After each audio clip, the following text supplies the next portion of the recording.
दोस्तों हर किसी को अपना घर बहुत पसंद होता है। वो कहीं भी चला जाए उसे सुकून सिर्फ अपने ही घर में आता है। कई दफा घर को अपग्रेड करने के लिए या फिर किसी माली तंगी की वजह से घर को बेचना भी पड़ जाता है। लेकिन आज हम आपको दुनिया के कुछ ऐसे जिद्दी मकान मालिकों के बारे में बताने जा रहे हैं जो किसी भी सूरत में अपना घर बेचने को तैयार नहीं है। चलिए दोस्तों अपनी वीडियो शुरू करते हैं, लेकिन आगे बढ़ने से पहले नए आने वाले दोस्तों से गुजारिश है कि हमारे चैनल को सब्सक्राइब कर लें और बेल आइकन पर भी क्लिक करें। नंबर 8 पर है फ्लाई ओवर हाउस। दोस्तों आपको पता ही है कि चाइना में आबादी बहुत है और वहां ट्रैफिक के भी बहुत से मसाइल हैं। चाइना की गवर्नमेंट रोड्स बनाकर लोगों को सहूलत देने की कोशिश कर रही है। ये जो घर आप देख रहे हैं, इस घर के ऊपर एक रोड तामीर होना था, लेकिन इस घर में रहने वाली 3 फैमिलीज ने इस घर को बेचने से साफ इनकार कर दिया और ये अपना घर बेचने के लिए किसी सूरत तैयार ना हुए। यहां कोई और ऑप्शन ना होने की वजह से इंजीनियर्स को इस घर के इर्द गिर्द 360 डिग्री का फ्लाई ओवर बनाना पड़ गया। सिर्फ इस घर की वजह से पूरी ट्रैफिक घूमकर फिर उसी रोड पर चढ़ जाती है। नंबर 7 पर है हाउस ऑन रोड। दोस्तों ये घर एक हाईवे के बिल्कुल दरमियान में मौजूद है। इसकी वजह यह है कि इस हाईवे को बनाते वक्त इस घर के मालिक ने गवर्नमेंट को यह घर बेचने से इनकार कर दिया था। यह घर भी चाइना में ही मौजूद है। इस घर में एक बुजुर्ग शख्स और उनकी बीवी रहती हैं।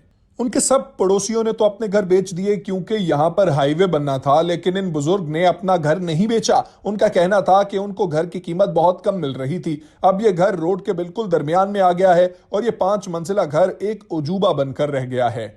नंबर 6 पर है हाउस इन शॉपिंग मॉल। दोस्तों सिएटल शहर में एक बहुत बड़ा शॉपिंग मॉल है जो कि बहुत पॉपुलर है, लेकिन इस मॉल के बिल्कुल दरमियान में एक पुराना सा छोटा सा घर है। यह घर एक बूढ़ी औरत का है जिसकी उम्र 84 साल है। इस घर में यह बूढ़ी खातून रहती थी। इस मॉल को बनाने वाले बिल्डर ने इस खातून को बहुत पैसों की ऑफर दी, लेकिन इस खातून ने अपना घर बेचने से साफ इनकार कर दिया। उसके बाद बिल्डर के पास कोई ऑप्शन नहीं था। उसने घर के इर्द गिर्द मॉल बना दिया। यह मॉल बनने के 1 साल बाद इस मॉल की मालिक से अच्छी दोस्ती हो गई। मॉल का मालिक उसके घर में फ्री सामान भेजा करता था। 87 साल की उम्र में मरने से पहले उस औरत ने यह घर मॉल के मालिक के नाम कर दिया था, लेकिन यह घर आज भी वहीं पर मौजूद है। नंबर 5 पर है होम ऑन हाईवे। दोस्तों चीन में एक हाईवे बनाया जा रहा था। इस हाईवे के एक हिस्से में एक घर आता था जिस पर से रोड गुजरना था, लेकिन घर का मालिक अपने घर को बेचने से साफ इनकार करता रहा। इस घर की वजह से चीन की हुकूमत को अपना प्लान 2 हिस्सों में तकसीम करना पड़ा। यह आज भी हाईवे के बिल्कुल दरमियान में बना है और लोग इसके इर्द गिर्द से गुजरते हैं, लेकिन इस घर का मालिक इस घर को अभी भी बेचने को बिल्कुल तैयार नहीं है। इस लिस्ट में चौथे नंबर पर है फार्म ऑन हाईवे। दोस्तों चीन में बड़ी गाड़ियों के लिए रोड डेवलप हो रहा था। 2014 में यह हाईवे एक 70 साला बूढ़ी औरत और 71 साला शख्स के फार्म तक पहुंचा। उन लोगों ने पहले फार्म के मालिक से बात नहीं की थी। जब गवर्नमेंट ने यह फार्म खरीदने के लिए कहा तो दोनों बूढ़ी और बूढ़े ने इस घर को बेचने से इनकार कर दिया। इस हाईवे की साइड पर भी कोई जगह नहीं थी और ना ही इस रोड को टर्न किया जा सकता था, तो यह पूरा प्रोजेक्ट बुरी तरह फेल हो गया और यह रोड फार्म पर आके रोक दिया गया।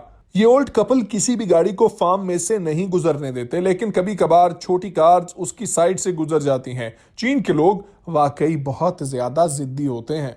इस लिस्ट में तीसरे नंबर पर है यांग हाउस। इस घर को देखकर आप सोच रहे होंगे कि ऐसी जगह पर भला कौन घर बनाना चाहेगा। यह घर चीन में बना हुआ है।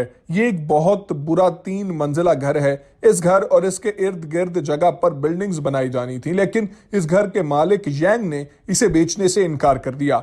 गवर्नमेंट के लोगों ने 3 साल तक यांग को मनाने की कोशिश की, लेकिन यांग ने बेचने से इनकार कर दिया और उसकी जिद की वजह से बिल्डर्स इस जगह पर कुछ भी तामीर नहीं कर पाए, तो उन्होंने चारों तरफ मौजूद अपनी जगह में गड्ढा बना दिया, जिसकी वजह से यांग के घर का बिजली और पानी का कनेक्शन कट गया। लेकिन यांग और उसकी फैमिली आज भी उसी घर में रह रहे हैं। ये लोग नदी से पानी भरकर लाते हैं और बिजली के बगैर ही रहते हैं। ये वाकई में हद से ज्यादा जिद्दी शख्स है भाई।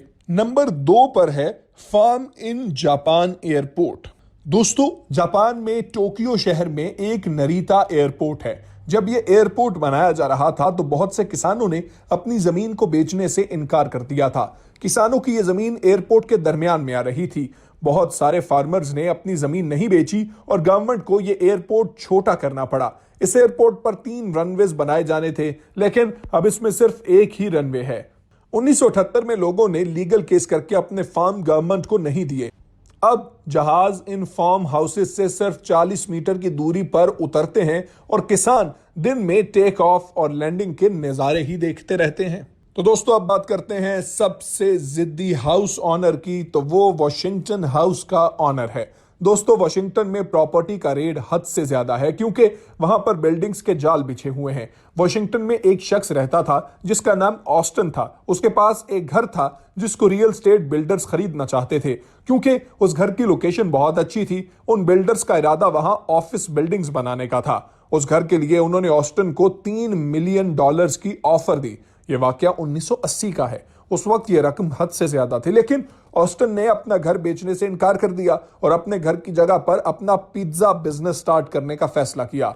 इतनी बड़ी ऑफर रिजेक्ट करने की वजह से ऑस्टन के चर्चे हर जगह हुए।